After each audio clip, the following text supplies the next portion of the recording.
Hello, good morning. Yeah, morning, sir. How are you doing? I'm good. So tell me something about yourself. I'm Varun Shankar. I'm a chartered accountant from Chennai. CA was not always what I wanted to do. In my back in my school days, in 11th and 12th, I was good in science and math, and I actually thought I would become an engineer. But towards the end of my 12th, I realized that that was not my calling. And sometime after my 12th, I decided to instead do my BBA and also my CA alongside. Aside from my academics, I am also an avid reader. And in my pastime, I like to follow politics. And I used to be one of the management committee members in my college. I was also a public speaker, spoken in front of audiences up to 700 or 800 people.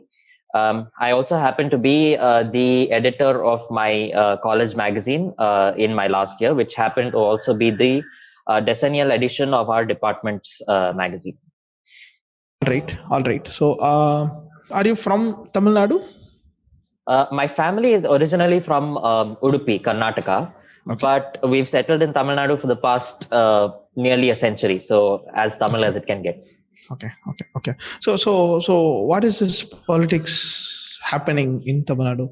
Said Sasikala is going to come, and then she said not going to be there, not going to take part. What is happening? What is happening? I think her retirement could very well be temporary.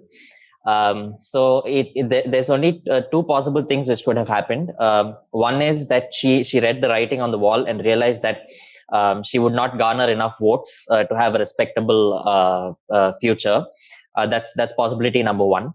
Possibility number two is that she herself has been indicted in a lot of cases, and she's already been convicted in one, and there are a lot of trials going on. So there's quite possibly that angle which she realized that she may not be too popular. But as they say, a week is a long time in politics, and the next 2 months, the poll race is going to heat up in the next 1 month. Our election is just 1 month away. And if the ADMK alliance does not do well, and if they do not form government, then there's all possibility that she and her nephew might be back and to trouble the ADMK. That's what's likely to happen. Okay, what if they do get into power? What happens then? If the AIDMK does get into power, then that's still not a guarantee that she will not meddle with the ADMK. Shashikala will not meddle with the ADMK, but I think it makes them immune to a certain extent, because our current chief minister, Edappadi Palanichami, would have at least proven himself to that extent. So far, electorally, he has not proven himself to be the most astute leader, because we have seen how the 2019 election panned out for him, rather panned out very badly. So if he does manage to win, then he will find it easier to keep his flock together, keep the cadre behind him, and ensure that the party does not split. But horse trading happens rampantly, right? I guess Sasikala and team has a lot of money to throw around. Maybe much bigger than what the party per se or Edappadi Palaniswamy per se has, right? That's a very fair point, sir. But if Edappadi Palanichami comes back to power, he will have all the state agencies behind him. Not to mention that he is also very closely aligned with the central government in power today, and they are very likely to back him over anybody else if he proves himself electorally. But as you said, money power is something that is a very valid criterion when it comes to horse trading in our Indian politics today. And there is all likelihood that such a thing happens. But I don't think, the Tamil Nadu Assembly is 234 members, and a majority would mean that he has anywhere above 117. Say if he gets 130 MLAs, in any scenario, she may not be able to buy all 130, or she may not be able to buy enough to have. I'm sorry to use the word buy, but that's what happens these days. But she may not be able to do that. At worst, she will be able to split and bring down the government, but that will only make her look worse, and that will not serve any purpose. But do you think she cares? Like, let's say she brings down the government and make sure others also have to come on board with her and make what she runs to be called the AIADMK and not the one that is currently AIADMK. If that happens, it's a win for her, right? If that happens, let's say she brings down or she buys 30 MLAs. Okay. And make sure EPS, OPS cannot do anything by themselves. Okay. Obviously, they cannot go with DMK. I hope That's they right. cannot. That is correct. Then there's a good chance that either DMK makes the most out of this, or she gets hold of the party per se. She says, "Hey, you want these 30 people? Make me the figurehead of the party. You run the government. I'll run the party." That is something that we cannot discount. But politics is a long game. Politics is a long game, and just because today I have the government, I think this is something that she's quite astute. She's not very naive per se, and being the astute person that she is, she realizes that just buying the government or blackmailing the government, blackmailing the party into accepting her, is not going to keep her in the fold for very long. I mean, we've already seen it happen before. In 2016, after the then chief minister passed away, she tried to do the same thing. But in the end, Mr. Palaniswamy was able to, gain control of the party and expel Shashikala herself. Despite the fact that she was the one who made him the chief minister, if that can be said. But she was not here, right, when she was expelled? Was she here? Yeah, she was in prison. She was imprisoned. But her right hand man, if he can be called that, Mr. TTV Dinakaran, was very much here. And if anyone is as powerful as her, it is him. And despite that being the case, despite him having all the money, power, despite all of those. See, I beg to differ. I think her being there in person would have could have played it out much differently than her not being there in person. See, TTV Dinakaran, let's say he gets on board and then says, "Hey, I want this." Okay. He might have all the money. He could be the right hand guy. All of that agreed, but he is not angling for a CM seat. And everybody knows even if he is given everything, he's not going to become a CM, or he's not supposed to become a CM. Yeah. But Shashikala was, apart from what claim she has and how legal it is and all of that apart, but she was at least according to their own party, she was the natural candidate to become the CM. Yeah. As you yourself said, sir, as far as their party was concerned, that was not the majoritarian view amongst the people of the state. She was one of the least popular candidates because of her murky history. So as far as CM is concerned, like you said, she cannot become the CM. But if that is the game she wants to play, then there is no need for her to wait. She can play the game right now. She can always even right now say that, hey, I'm going to come over and take over the party, and you can contest the elections under me. The fact that she's not doing it points to the overall mood in the state that she is not the person to be in charge of the government. She should not be the person to be in charge of the government. So I think she reads the writing on the wall. I think that's what it is. But politics can always go either way. So you could be 100% right. I could be 100% wrong. I mean, only the election will tell, and only time will tell. Forget about CM post and all of that. Which party do you think is going to take on power this? I think the DMK should be the favorite. Logically speaking, because the IIDMK has been in power for 10 years. And the last two elections which they won were fought under the aegis of their matriarch, Jayalalitha. And now she is no more. But at the same time, the DMK will not have a walkover, in the sense that they may not have a landslide as such, because the current dispensation is expected to give quite a tough fight. This is partly due to the fact that the DMK also does not have their patriarch, who they contested the elections under, Mr. M. Karunanidhi. So it's going to be a brand new battle in terms of our politics, this particular election. So as of now, it looks like the DMK is the top contender to grab power. Okay. So tell me something. I looked at your profile. Okay, You said you are very clear about you don't want to do engineering, and then you decided to do your BBA and your chartered accountancy. that's correct. And your chartered accountancy must have taken a lot more time than just a regular 3 year thing, right? Yeah, Not that's 3 years. correct. It's more than 3 years. Yeah, there is no specified time frame. No, but how long did it take you after the Uh, 3 years of BBA?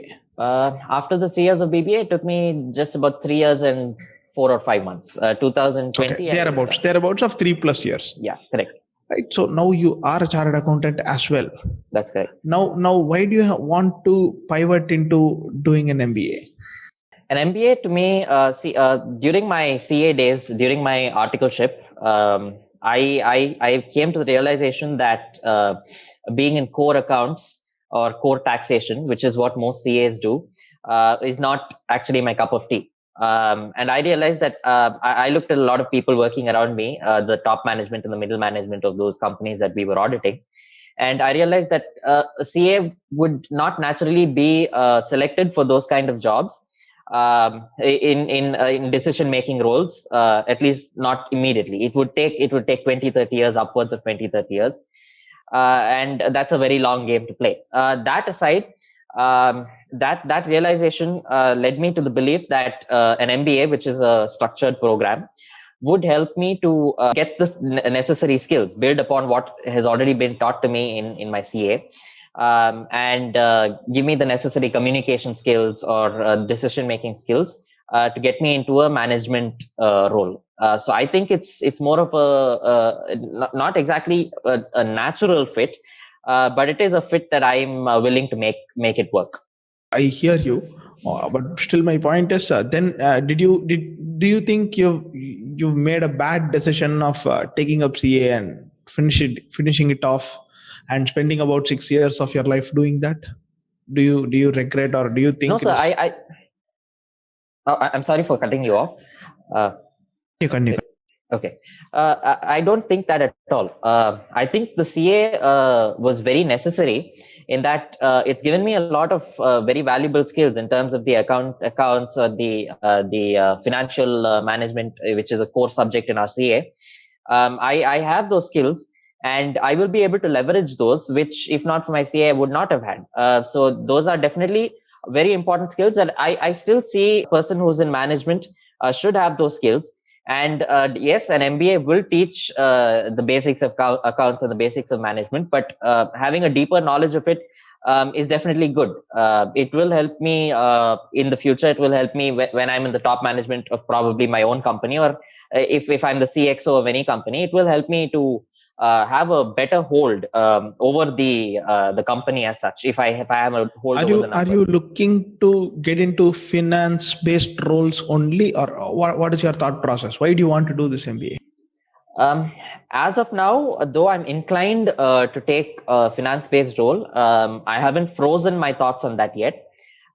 Especially in your colleges in the XLRI, I've gone through the course material, and there are a lot of subjects within the strategic management space or in other subjects which seem very intriguing and which seem like a good fit for me. So it's not crystallized in my mind yet, but the bias towards finance is definitely there. Okay. So what do you think about? We discussed about horse trading. That's correct. I think many state governments have changed recently because of horse trading happening. That's correct. So what is your thoughts on that? I think there are laws to prevent it. We have the anti-defection laws. Whether I mean, they are not very effective, as can be evidenced by the changes in governments. But I think it's downright amoral and borderline illegal, because as far as the people are concerned, we go and vote for a particular party, whether they win or not. I mean, see, if say 35% of the people have voted for a particular party and they form a majority in the assembly, I think for someone who has the money power to come and buy up MLAs and say that they want to form government, If that's the way that this country needs to go, that's not a democracy. That's probably a capitalistic, what do I call it? A theocracy, maybe. The person with more money wins. And I don't think that's what was envisioned in our constitution when it was first framed. And it won't be envisioned in any logical constitution, because that's not how it's supposed to work. So that's it. I'm very much against it. So you think what our ruling party in the country keeps doing? I've heard they buying up people and removing governments from power across states. That did happen, right? Yeah, it did happen. Okay. So your thought is what they are doing is wrong. Yes, pretty much, yes. So do you think our country is headed towards a good growth cycle? What is your lookout for the next 2 years, 5 years future of our country? Despite the ruling party being focused on a lot of other issues, like you said, like bringing down other governments, or being always in an election mode, I think the very fact that India has a labor force that we do, skilled and technical labor force, combined with the various schemes that they've brought out in the budget and before and after the budget, the Atmanirbhar scheme or the performance production linked incentive scheme, I think all these combined together should bode well for the growth of the country in the next 2, 5, 10 years. But that said, if the government continues to focus on other issues and not focus on the economy, not focus on jobs, whatever gains that like divisiveness, or what do you mean by other issues? Divisiveness, or yesterday, for that matter, two very vocal anti-government voices within Bollywood, Anurag Thakur and the actress Taapsee Pannu, they were raided. And I'm not very sure of the facts of the case, so I cannot say. But on prima facie, it seems like they were. It seemed like a clear case of vendetta politics. So that's not something that's welcome. And then their divisiveness, as you said, in certain states they go and say, "Hey, X category of people are your enemies. Y category of people are your enemies." I don't want to name names, but that's something that's very prevalent. And those are the kind of things which will erase all gains which you otherwise make through decent or good policies. Okay. So something similar happened in our budget as well? In the budget, I don't recollect this happening, sir. Not directly related, but something similar, if you might want to put it that way. Doesn't strike me immediately. My memory is not so about, fresh. So. 4 states getting a lot of. Okay. That I think is more of an election gimmick, sir. And I don't. While I blame the ruling party, that's not something new. If you probably take the budgets of the past 20 years, it's something that's been a continuous cycle. A state that has an election that year gets the top priority. It's not the ideal thing to be. It's definitely a thing to be criticized, but it's not alarming per se. Okay. I'm probably biased by the fact that my state has got a good chunk of the investment. That's a bias that's definitely there, but that's my view. So I guess you are slightly left-leaning than right-leaning. Am I right? Not necessarily, sir. I take an issue-based stance. I prefer to be more centrist, because once you start leaning one way, you start getting biased towards that particular the parties in that. And to be very frank, no party in this country can be called ideal for the country, whether it is our previous government, the previous central government, or the current one.